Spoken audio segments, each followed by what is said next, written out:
Israel और Iran के बीच इन दिनों भीषण युद्ध चल रहा है और इस युद्ध का असर कई मुल्कों पर देखने को मिल रहा है, उनकी अर्थव्यवस्था पर देखने को मिल रहा है।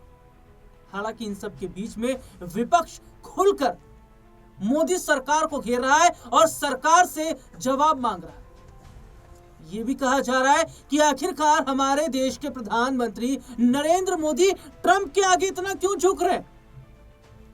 एप्स्टीन फाइल का हाल ही में जिक्र हुआ था, उसके बाद से सरकार की जो लचर व्यवस्था देखने को मिली, इस पर विपक्ष सवाल खड़ा कर रहा है। इसमें हरदीप पुरी का नाम भी शामिल था। ये हरदीप पुरी जो इस वक्त पेट्रोलियम मिनिस्टर है, इस पर भारतीय जनता पार्टी चुप है।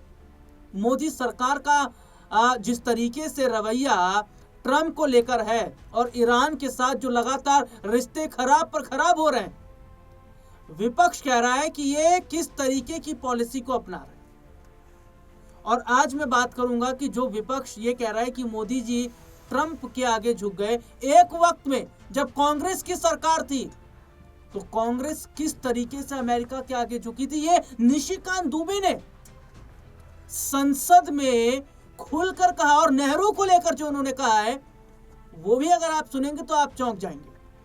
हम सब विस्तार से आज इस पर बात करेंगे, तमाम रिपोर्ट्स को दिखाएंगे, लेकिन उससे पहले हमारे साथ हमारे खास मेहमान अमन सर इस वक्त हमारे साथ जुड़े। सर बहुत बहुत स्वागत है सबसे पहले तो इस प्रोग्राम में आपका। सर, ईरान और इजराइल का जो युद्ध है उसकी चिंगारी भारत में भी अब देखने को मिल रही है। ईरान इजराइल युद्ध का असर भारत की अर्थव्यवस्था पर भी पड़ रहा है। लगातार कच्चे तेल के जो दाम हैं उसमें बढ़ोतरी हो रही है, कमी भी देखने को मिल रही है। गैस सिलेंडर के दामों में लगातार इजाफा हुआ है, स्टॉक में कमी देखने को मिल रही है। और विपक्ष ये कह रहा है कि सरकार कर क्या रही है। इसमें यह भी कहा जा रहा है कि सरकार की जो विदेश नीति है वो बहुत बड़े हद तक फेल साबित हुई है, क्योंकि मोदी जी का कितना याराना ट्रंप के साथ है ये तो नहीं बता सकते, लेकिन मोदी और ट्रंप का याराना देश को बर्बाद कर रहा है। इसको सर कैसे आप देखिए राहुल जी, महत्वपूर्ण बात आपने उठाई है। विषय भी महत्वपूर्ण इसलिए भी बन जाता है क्योंकि देखिए देश के 140 करोड़ लोगों से ये जुड़ा हुआ मामला नजर आता है। क्योंकि जब ये युद्ध हुआ था उस वक्त भी कहा जा रहा था कि क्या इसकी चिंगारी या असर भारत में भी महसूस की जा सकती है। तब कह सकते हैं सरकार की तरफ से कहा गया था कि भाई ऐसी कोई दिक्कत नहीं है, सब कुछ मैनेज हो जाएगा, हमारे पास इतने दिनों का स्टॉक है, हम तब तक जो है सर्वाइव कर सकते हैं, कोई हमें दिक्कत की बात नहीं है। लेकिन देखिए युद्ध के 8-10 दिन के बाद ही आप देखेंगे कि हमारे तमाम जो चीज़ें हैं उनको लेकर के लेते परेशानी बढ़ती हुई दिखाई पड़ रही है, महंगाई अब बढ़ती हुई नज़र आ रही है। पहले कहा गया कि भाई हमारे पास जो एलपीजी सिलेंडर का जो स्टॉक है या जो गैस है हमारे पास भरपूर मात्रा में है, लेकिन आप देखेंगे कि पहले उस पर 60 रुपये जो घरेलू है और जो कमर्शियल है उस पर 115 रुपये बढ़ा दिए गए। तो उसके बाद आपने देखा कि किस तरह से कल परसों से लगातार जो कमर्शियल सिलेंडर है उसके ऊपर कई जगह पर न सिर्फ अवरोध उत्पन्न हो रहा है बल्कि कई होटल जो है बंद होने की कगार पे आ गए हैं। वही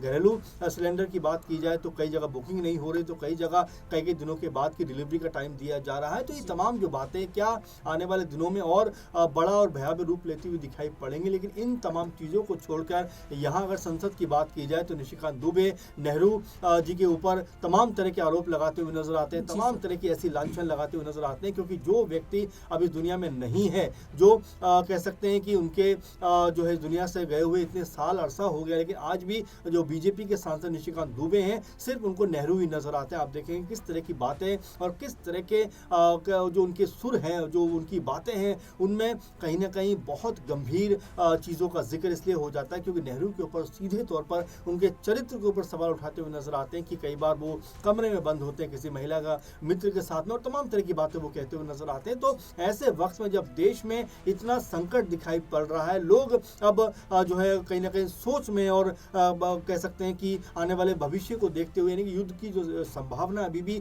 खत्म होने का नाम नहीं ले रही। और ऐसे में जब गैस को लेकर किल्लत बढ़ रही है, गैस सिलेंडर को लेकर किल्लत बढ़ रही है, तो तमाम जो लोग हैं उनके माथे पर चिंता की लकीरें हैं। और यहाँ पर सरकार को क्या करना चाहिए कि एक पहले से ही पुख्ता इंतजाम करके रखना चाहिए, तमाम बातचीत करके रखनी चाहिए। लेकिन अब ऐसा लगता है कि नींद से जागते हुए नजर आ रहे हैं। और ये तमाम जो सवाल हैं इन पे बचने के लिए नेहरू के साथ में चाहे एडमिना का नाम का जोड़ दीजिए, चाहे कुछ और नाम जोड़ दीजिए, लेकिन बीजेपी के जो सांसद निशिकांत दुबे यही करते हुए नजर आ रहे हैं। जी, और देखिए सर ने बारीकी से इस मुद्दे पर अपनी बात रखी है और अब मैं थोड़ा सा इस चर्चा पर आगे बढ़ूंगा और देखिए मैं जिक्र एक किताब का करूंगा।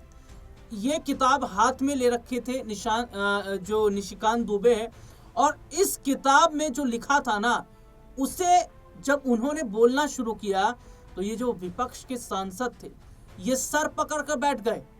ये इन्हें देखकर ऐसे लगने लगा कि ये लोग सदमे में। देखिए निशिकांत दुबे की अगर मैं बात कर रहा हूं तो जब नेहरू जी का उन्होंने कच्चा चिट्ठा खोलना शुरू किया, देखिए जब महात्मा गांधी जो हमारे देश के राष्ट्रपिता थे, जब उनकी गोली मारकर हत्या कर दी गई थी, उसके बाद पूरा देश जो है वो गम में डूबा हुआ था, गमगीन था।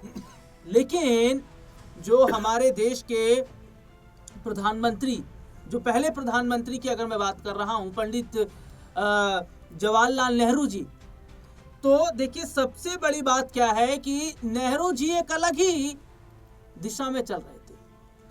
और जो निशिकांत दुबे हैं, निशिकांत दुबे के हाथ में जो पुस्तक है, देखिए इसमें उन्होंने क्या बोला, जो एडमिना माउंटबेटन की जो बेटी हैं, उन्होंने उस पुस्तक में नेहरू जी और उनके साथ जो उनकी महिला मित्र थी उनका जो खुलासा किया। जब वो बोलना उन्होंने शुरू किया तो हर कोई हैरान हो गया कि देश में इतनी बड़ी घटना घटी थी और नेहरू जी क्या कर रहे थे। पहले तो ये आप सुनिए। बड़ा पीड़ा हुआ, स्वाभाविक है पीड़ा हो गया। इसीलिए पीड़ा हुआ कि राहुल गांधी जी और प्रियंका गांधी जी नेहरू परिवार के यहां सदस्य यहां बैठते हैं, आपको बड़ा पीड़ा हुआ। मौत का सौदागर प्रधानमंत्री हत्यारा है, चौकीदार चोर है, प्रधानमंत्री चोर है, डकैत है, देश को बेच दिया। लीडर ऑफ द अपोजिशन इतनी बातें बोलता रहा, आपको शर्म नहीं आती है? यदि नरेंद्र मोदी को कोई बच्चा नहीं है तो क्या उनको डिफेंड करने वाला कोई नहीं है? वो भारतीय जनता पार्टी के नेता हैं और इस देश के प्रधानमंत्री हैं। एक नहीं 1000 बार यदि बोलना पड़ेगा तो हम बोलेंगे। और मैंने क्या कहा सर? मौत का सौदागर सोनिया जी ने on the floor of the house कहा है, हत्यारा उन्होंने on the floor of the house कहा है। क्या बात कर रहे हो? और मैंने तो किताब कोट किया सर, और आज भी किताब लेकर आया हूं। ये एडविना माउंटबेटन की बेटी है सर। वो कहती है कि महात्मा गांधी की हत्या हो गई 30 जनवरी 1948 को, और उसके बाद जो है गम मनाने के बदले नेहरू एडविना माउंटबेटन के साथ एक कमरे में अलग से बंद थे और फादर ने और उसने जो है, मैं तो किताब कोट कर रहा हूं। नेहरू जी देश के पहले प्रधानमंत्री थे। राहुल गांधी और प्रियंका गांधी का रिश्तेदार होंगे, लेकिन देश के पहले प्रधानमंत्री को कोट करने का अधिकार, उनके गलतियों को बताने का अधिकार मेरा है। वो देश के पहले प्रधानमंत्री थे। आपकी कोई यूएसपी नहीं है। 47 से लेकर 52 तक वो कांग्रेस के प्रधानमंत्री नहीं थे, वो इस देश के प्रधानमंत्री थे। और हमारे पहले राष्ट्रीय अध्यक्ष श्यामा प्रसाद मुखर्जी भी उनके मंत्रिमंडल के सदस्य थे सर। अंबेडकर साहब, जिनको कि कांग्रेस ने हराने का काम किया, वो भी लॉ मिनिस्टर थे सर। तो मैं ये कह रहा हूं कि यदि अमेरिका से पैसा लेकर अपने नॉन अलाइंड मूवमेंट बनाया, बांडुंग सम्मेलन 1959 से लेकर 1960 तक किया, यदि CIA के इस कागज में लिखा हुआ है तो मैं नहीं बताऊंगा कि आप अमेरिका के दलाल थे। यदि अनटोल्ड स्टोरी जो जनरल कॉल ने की, जहां से जिस राज्य से आप आते हैं स्पीकर सर, कि 1962 में ऑल इंडिया रेडियो से नेहरू जी ने कह दिया कि असम चीन के कब्जे में चला गया। अनटोल्ड स्टोरी जो जनरल कॉल, जो उनके रिश्तेदार थे, 17 लोगों को बाईपास करके जिनको कि जनरल बनाया था, यदि वो अपनी किताब में लिखते हैं कि अमेरिका के साथ मिलकर मैं लड़ाई लड़ रहा था, मतलब चाइना के साथ भारत नहीं लड़ रहा था, अमेरिका लड़ रहा था, यदि आप अमेरिका के गुलाम थे, मैं ये बात नहीं कहूंगा। अभी खुद वॉशिंगटन पोस्ट में सर 4 पेज का न्यूज छपा कि 1962 में नंदा देवी में न्यूक्लियर डिवाइस लगाया गया। त्रिवेंद्र सिंह रावत और यहाँ ये अजय भट्ट बैठे हुए हैं, और जिसके कारण गंगा में जो वो न्यूक्लियर डिवाइस के कारण जो विकिरण हो रहा है, उसके कारण गंगा के क्षेत्र में जो कैंसर फैल रहा है, उसके कारण नेहरू हैं। क्या ये तो सुना आपने, ये हमने अपने दर्शकों को दिखाया। और अब मैं भारत और अमेरिका के रिश्तों को लेकर थोड़ा बात करूंगा, क्योंकि ये कहा जा रहा है कि भारत का देखिए सबसे अच्छा जो मित्र है वो अभी तक कोई रहा है तो वो रशिया रहा है, क्योंकि रूस एक ऐसा देश है जिसने हर कदम पे भारत की मदद की है। 1962 का आप चाहे युद्ध ले लीजिए, 99 के युद्ध में, हमेशा जब युद्ध हुआ है उस युद्ध में रसिया ने हर तरह से भारत को मदद पहुंचाई है। और वैसे भी अगर मैं बात करूं तो कुछ समय पहले तक भारत रूस से तेल खरीद रहा था, लेकिन अमेरिका ने जिस तरीके से साठगांठ की, उसके बाद रूस से तेल ना खरीदकर भारत सीधा अमेरिका से खरीदने लगा। इस पर सवाल खड़ा होने लगा कि भैया जो तेल हम ले रहे हैं वो पैसे देकर अभी तक ले रहे थे, रुपया देकर ले रहे थे, लेकिन अब जो अमेरिका से तेल लिया जाएगा वो तो डॉलर देकर लिया जाएगा, इससे डॉलर और मजबूत होगा। और ये भी कहा जा रहा है, लगातार मैं अगर बात करूं कई डिबेट में, कि जो एप्स्टीन फाइल का जिक्र हो रहा है, इसमें मोदी जी का जो नाम शामिल आ रहा है, इसके बाद आखिरकार क्यों ये डरे डरे नजर आ रहे हैं? हरदीप पुरी का नाम शामिल हो रहा है, ये डरे डरे क्यों नजर आ रहे हैं?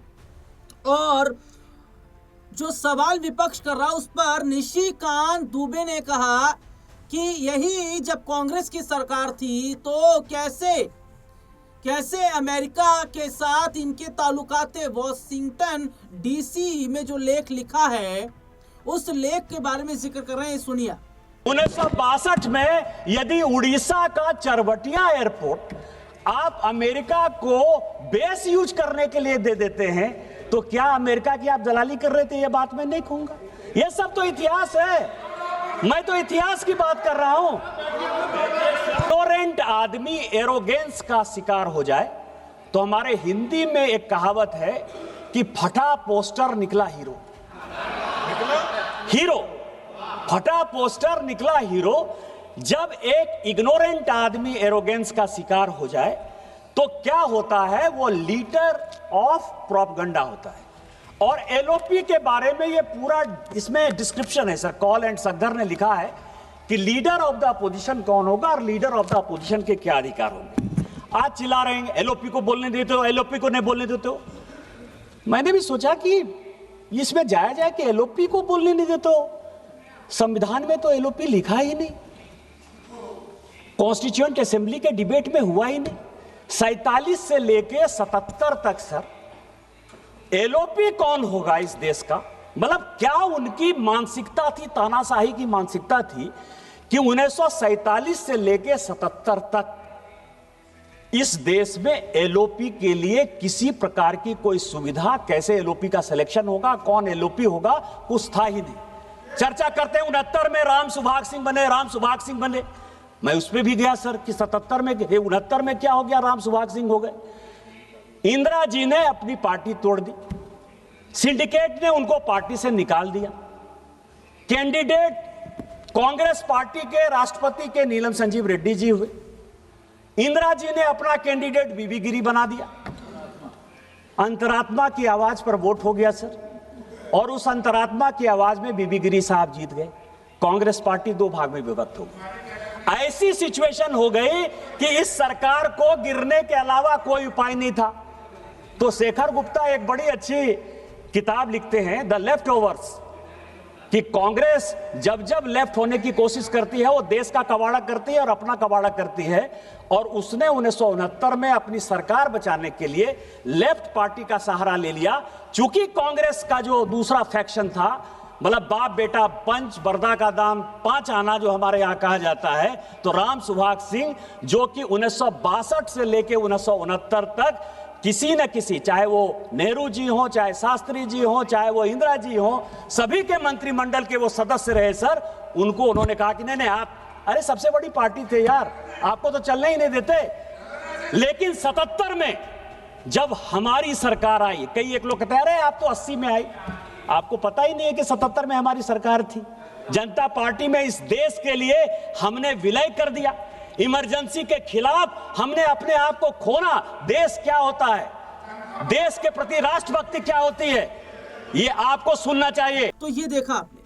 असर एक छोटा सा सवाल मेरा आपसे रहेगा कि जिस तरीके से ये बात तो सही है कि भारत की जो नजदीकियां हैं वो अमेरिका के साथ अचानक जिस तरीके से बढ़ी है, सर इसको किस तरीके से देख रहे हैं? क्योंकि इसका असर देश के अंदर देखने को मिल रहा है। क्योंकि अभी तक अगर हम कच्चे तेलों की बात करें, तमाम चीज़ों की बात करें जो अभी तक आसानी से भारत में आ रही थी, लेकिन भारत के रिश्ते जिस तरीके से ईरान के साथ खराब हुए हैं, रसिया के साथ हम देख रहे हैं थोड़ा सा तालमेल गड़बड़ा रहा है, और भारत लगातार अमेरिका की तरफ झुकता चला जा रहा है। इसका असर कैसे आप देख रहे हैं? देखिए, जाहिर बात है कि जब युद्ध शुरू हुआ था तब भी ये बात की आशंका कहीं ना कहीं थी कि क्या भारत में, क्योंकि ज़्यादातर कच्चा तेल कहें या जो एलपीजी सिलेंडर के लिए गैस है, वो सब एक तरीके से इन्हीं तमाम ईस्ट जो कह सकते हैं मिडिल ईस्ट के देश हैं, इन्हीं देशों से यहाँ पर आती हुई नजर आती है। लेकिन जिस तरह से युद्ध शुरू हुआ था तब भी आशंका थी कि क्या इसमें कोई बड़ी गिरावट या कमी देखने को मिल सकती है। उस वक्त भी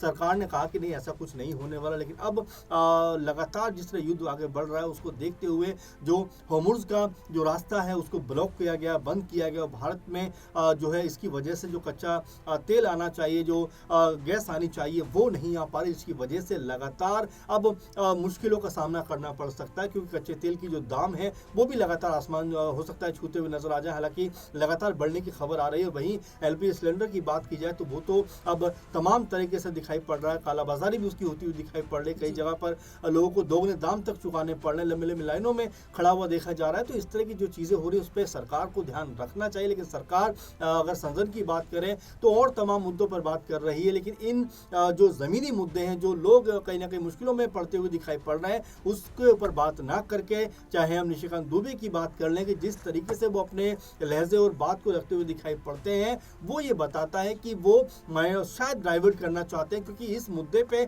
सरकार को बात करना चाहिए, देश को कॉन्फ्रेंस में लेना चाहिए कि भाई कहीं कोई दिक्कत की बात नहीं है, कहीं कोई परेशानी की बात नहीं है। लेकिन अगर गोलमोल बात करेंगे तो जाहिर बात है कि देश की जनता पर इसका निगेटिव प्रभाव पड़ता हुआ दिखाई पड़ेगा। क्योंकि देखिए, एक छोटी सी अफवाह भी कहने के बहुत बड़े रूप में बदल जाती है। अब लगातार सोशल मीडिया पर आप देख रहे होंगे कि लंबी लंबी कतारों में लोग खड़े हुए नजर आते हैं। लोग ये बात कहते हुए नजर आ रहे हैं कि भाई गैस नहीं मिल पा रही प्रॉपर रूप से, एलपीजी तो जो सिलेंडर हैं उसमें किल्लत होती हुई नजर आती है, कमर्शियल जो सिलेंडर हैं वो रेस्टोरेंट को नहीं मिल रहे। तो दिक्कत तो कहीं ना कहीं बढ़ रही है और ऐसे में सरकार को कोई ना कोई रास्ता निकालना पड़ेगा। क्योंकि अगर ऐसा रहा तो आने वाले दिनों में इसका भयानक रूप देखने को मिल सकता है। जी, बहुत बहुत शुक्रिया सर आपका। और वाकई देखना होगा कि जो ईरान और इजराइल का युद्ध चल रहा है ये हफ्ते भर से ज्यादा का समय हो चुका है, और अगर ये युद्ध इसी तरीके से लंबा चला तो भारत पर और ज्यादा क्या इसका बुरा असर पड़ेगा। हालांकि पाकिस्तान, बांग्लादेश की बात करें तो यहाँ पर असर पड़ रहा है और वो बुरा असर पड़ रहा है। हालांकि यहाँ पर सरकार कह रही है कि पर्याप्त मात्रा में चीजें मौजूद हैं, लेकिन उसका भी 75 दिन का कुछ स्टॉक है वो बताया जा रहा है। लेकिन 75 दिन के स्टॉक से तो काम नहीं चलेगा, और जो हालात हैं वो लगातार देखे ही जा रहे हैं। अब क्या कदम ऐसे में भारत उठाएगा ये देखना जरूर रहेगा। फिलहाल इस प्रोग्राम में इतना ही। मुझे और सर को इजाजत दीजिए। नमस्कार।